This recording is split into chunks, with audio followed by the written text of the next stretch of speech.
Drink to do मेरी छना। म्याऊ छोटी सी चिक्की मेरी।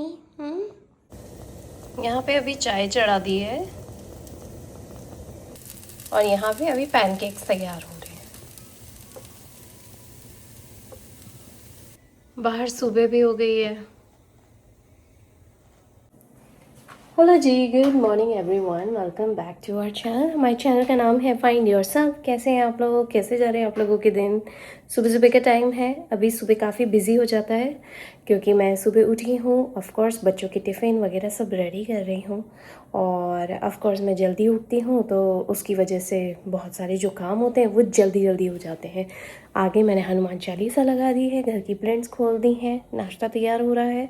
इनफैक्ट बच्चों का टिफ़िन तैयार हो रहा है। बच्चों को दूध दे दिया है, बच्चों ने पी लिया 1 बाय 1 और मैं अब वही यहाँ पे चाय की तैयारी कर रही हूँ। चलिए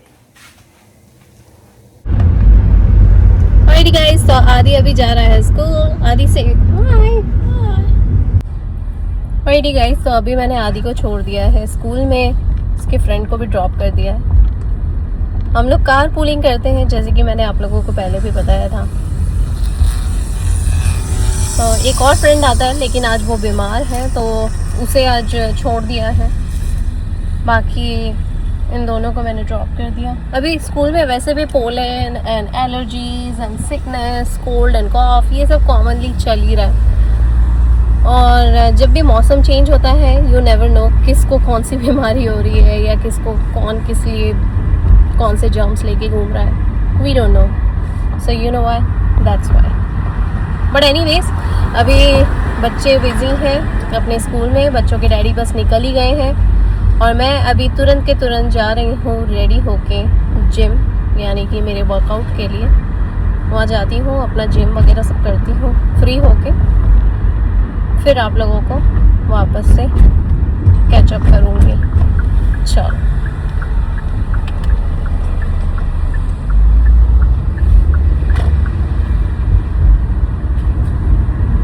बाहर का मौसम बहुत ही प्यारा हो रखा है। बाहर का मौसम हो रखा है अभी 75 डिग्री फ़ारेनहाइट। खिड़कियाँ खोल दी मैंने और ताज़ी हवा आ रही है। बहुत ही प्यारा मौसम हो रखा है।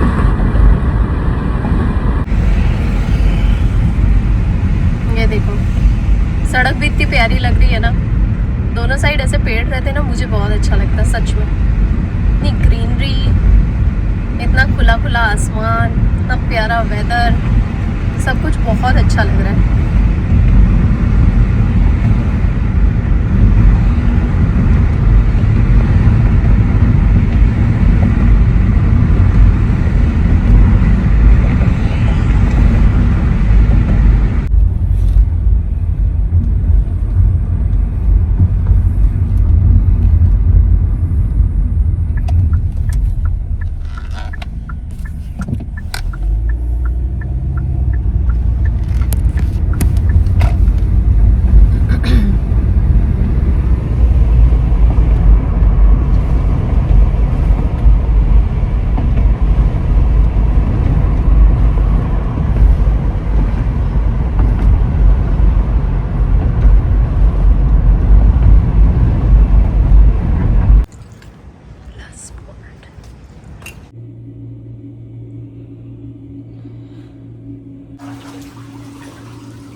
राइट ही गाइस, हो गया मेरा वर्कआउट। ऑलमोस्ट 1.5 घंटा करा है आज। पता नहीं क्यों मेरे लेफ़्ट साइड के पाँव में, एड़ी में बहुत ज़्यादा दर्द हो रहा है। तो आज 2 घंटा ना करते हुए मैंने 1.5 घंटा ही करा है। लेफ़्ट साइड का जो पाँव है ना, एड़ी, उसमें दर्द हो रहा है। सोच रही थी तब से, जब एक्सरसाइज करती हूँ तब बहुत अच्छा लगता है, लेकिन अचानक से दर्द होने लग गया। चलो, अब दूसरी चीज़ों की टेक केयर करते हैं। चलो, जहाँ वर्कआउट करने जाती हूँ ना उसके पास में ही एक ग्रॉसरी स्टोर है। यहाँ से मैं थोड़ा सामान खरीद लेती हूँ। थोड़ी सी ग्रॉसरी खरीदनी है यार, दूध वगैरह, सब्जियाँ, यू नो। चलो सामान खरीदते हैं। राइट, मेरा क्रोगर का काम हो गया। बेसिकली मुझे 2 दूध लेने थे, साथ में थोड़ी बहुत सब्जियां लेनी थी, फ्रूट्स लेने थे, ऐसे ही छुटपुट सामान। वो करते हुए भी $45 का बिल बन गया, पर काफ़ी सारा सामान आ गया, यू नो। चलो, अब भी हाल घर पहुंची हूँ, सारा सामान अंदर रखा और अब मैं वापस से जा रही हूँ एक क्लिनिक तक, क्योंकि मुझे वहाँ से प्रिंट आउट लेना है क्लिनिक ऑफिस में। तो बच्चों के डैडी का कॉल आया, उन्होंने मुझे बोला कि तुरंत चली जाओ और मुझे प्रिंट आउट ला के दे दो। बस अभी वहीं जा रही हूँ। चलो। अच्छा, होता ये है कि यहाँ यूएसए में ना बहुत सारे लोगों को ना एक गलत फहमी है कि जैसे आप इंडिया में जैसे मदद ले सकते हो या कोई बाई मिल जाती है या किसी तरह के का कोई मेड मिल जाता है या कोई आदमी या औरत जो भी है हेल्पर मिल जाते हैं, पर यहाँ यूएसए में ऐसा कुछ नहीं होता। पर जैसे ही आप इंडिया से बाहर निकलते तो एक आपकी गलतफहमी रहती है। आज भी मतलब मैं 2025 हो गया है, 2026 होने वाला है, इतना सोशल मीडिया है तो भी कितने सारे लोगों को ये गलतफहमी है कि जैसे ही आप इंडिया से बाहर निकलोगे तो आपको वहां पे भी हेल्प मिल जाएगी। लेकिन यहाँ कोई हेल्प नहीं मिलती है, ठीक है। यहाँ किसी तरह की हेल्प नहीं मिलती है, चाहे घर से रिलेटेड हो, चाहे खुद से रिलेटेड हो, चाहे बाहर का कोई काम करना हो। यहाँ ऑटो भी नहीं चलती है यार, यहाँ पे ऑटो भी नहीं चलती है। तो लेकिन अगर आपको इंडिया में अगर ऑटो की सुविधा है ना, तो ये तो सबसे बड़ी बात है भाई, सबसे अच्छी चीज है सच में। यहाँ यूएसए में ना एक तो हेल्प नहीं मिलती है, सारे काम खुद को करने पड़ते हैं, चाहे बाहर के हो चाहे घर के हो। हैंडीमैन तो बनना ही बनना है पड़ेगा, नहीं तो यार आप काम ही नहीं कर पाओगे सच में। ये चीज मैंने एक बात समझ ली है, बहुत पहले समझ में आ गया था। और दूसरा क्या है कि अगर आप बाय चांस किसी को रख भी लेते हो ना घर में हेल्पर के रूप में, कोई मेड या कोई बाई या कोई नौकर वगैरह आप रख भी लेते हो ना घर में, तो वो बहुत महंगा हो जाता है क्योंकि आपको डॉलर में पे करना होता है, राइट। और $1 की कीमत ही आज की लाइफ में यार 90 रुपए हो गई है, मतलब हद ही हो गई है। पैसे की वैल्यू तो कम हो रही है और डॉलर बढ़ता जा रहा है। यूएस डॉलर्स, हाँ, ऐसा वैसा डॉलर भी नहीं, यूएस डॉलर्स। तो मतलब आप सोचो कि कितना भारी भरकम। और आप एक अगर हेल्प भी लोगे ना तो 1 घंटे का $10 से $15 चार्ज करते हैं ये लोग। यहाँ टेक्सास में तो यही भाव है। अब पता नहीं कैलिफोर्निया या बाकी सारी जगह पे क्या हाल हो रहा होगा। इसीलिए तो सोच समझ के आपको बाहर की हेल्प लेनी होती है, ठीक है। और उसके अलावा भी ना होता ये है कि आप अगर बाई चांस कभी सवार रख भी लिया तो चलेगा, लेकिन कभी बाई चांस आपने रोज का रख लिया ना, तब तो आपके तारे लग गए सच्ची में। मतलब इतना महंगा पड़ जाएगा जिसकी कोई हद ही नहीं है। तो कभी कभी तो ऐसा लगता है कि आपका कोई प्राइवेट नौकर हो ना जो इंडिया में हो, उसका बस वीजा डलवा के उसको यहाँ ले आना चाहिए तो एक हेल्प ही हो जाएगी। यहाँ पे कोई हेल्प नहीं मिलती है सच में। यहाँ पे तो ऑटो भी नहीं चलती है कि भाई चलो अभी ड्राइव करने का मन नहीं कर रहा है तो ऑटो पकड़ी और झट से पहुंच गए, ऐसा भी कोई काम नहीं होता। यहाँ पे उबर चलती है, उबर है और भी 1-2 और कंपनीज हैं यहाँ पे भी, पर वो भी महंगी होती है ना यार। पर कितनी बार कैसा होता है ना कि हर बार आपका ड्राइव करने का मन नहीं करता। जैसे अभी मैं घर ही पहुंची थी अपने काम करके, अब सीधा का सीधा जाना है। ऐसे बच्चों के डैडी का भी कितनी बार ऐसा होता है मन कि वो ड्राइव ना करें, सच में आराम से हमको कोई ले जाए बैठो और चलो। तो अभी मेरे को बस वहाँ क्लिनिक तक जाना ही है। वो एक्चुअली फोन नहीं उठा रहे, नहीं तो फोन पे ही सारा काम हो जाता सच में। इतना बोरिंग लग रहा है ना मुझे वहाँ जाना सिर्फ एक प्रिंट आउट लेने के लिए। बट एनीवेज जरूरी भी है इसीलिए। बाकी और कोई काम होता है ना जबरदस्ती का प्रिंट आउट लेने के लिए जाना हो ना, तब तो मैं बिल्कुल ही ना जाऊँ। तब तो फोन पे बात कर लो, ईमेल कर देंगे, ईमेल से हम प्रिंट आउट निकलवा लेंगे या कर लेंगे। पर अभी मुझे जाना है और जहाँ मैं जा रही हूँ वो 20 मिनट दूर है, तो बस तो रास्ता भी बोरिंग। चलो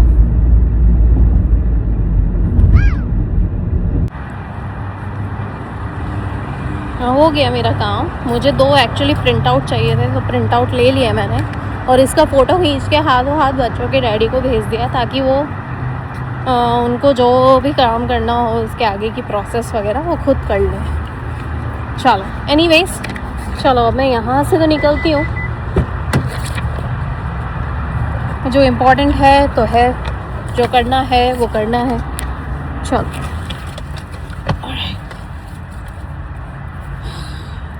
वो बच्चों के डैडी का कॉल आ रहा है, वो बात कर लेती हूँ। Prisha and her friends just came back, right girls? Poggy. School.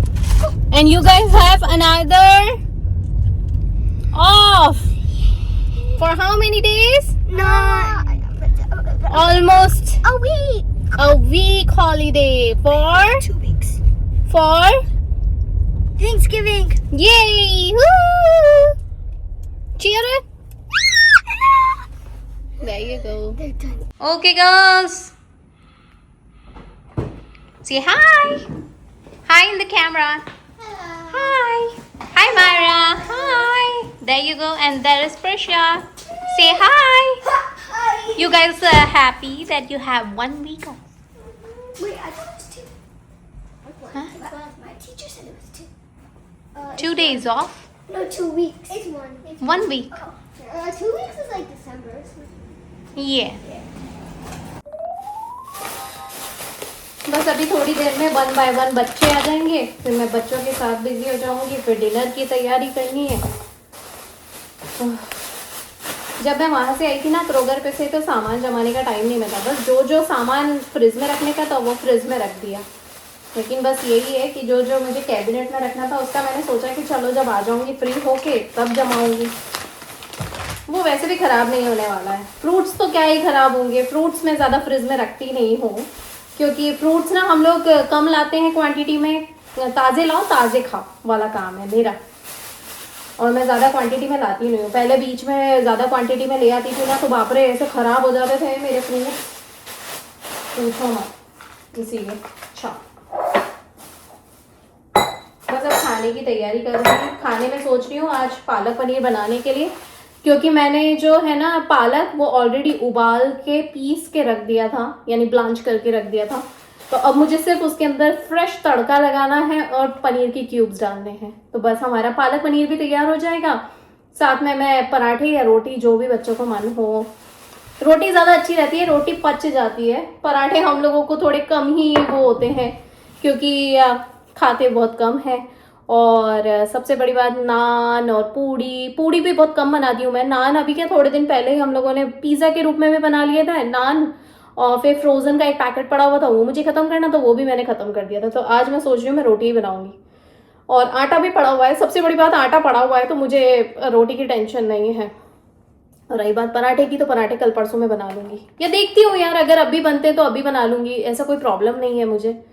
पता नहीं, आई डोंट नो, कभी कुछ मन जैसा हो जाए वैसा बना लेती हूँ मैं। ऐसे कोई हार्ड एंड फास्ट रूल नहीं रखती हूँ कि ये ही बनाना है, ऐसा कुछ नहीं है, जैसा मूड हो जाए वैसा। चलो, ये मैं एवोकाडोज लेकर आई थी। एवोकाडोज जब लेकर आई थी बड़े कच्चे से थे, अभी पक गए हैं। इनको गर्मी में रखते हैं ना तो पक जाते हैं। और ये मेरी पत्ता गोभी, ये भी ठीक है। चलो, अब मेरी जो सब्जियां वगैरह हैं, फ्रूट्स तो मैं यहाँ पे रखूँगी और वहाँ पे रख सकती हूँ फ्रूट्स, और जो सब्जियां हैं वो अंदर रख देती हूँ। चलिए अभी ये करते हैं, फिर थोड़ी देर में आदि आ जाएगा, आदि प्रेशा दोनों आ जाएंगे, तो बस फिर मैं उन दोनों के साथ बिजी हो जाऊंगी। चलो।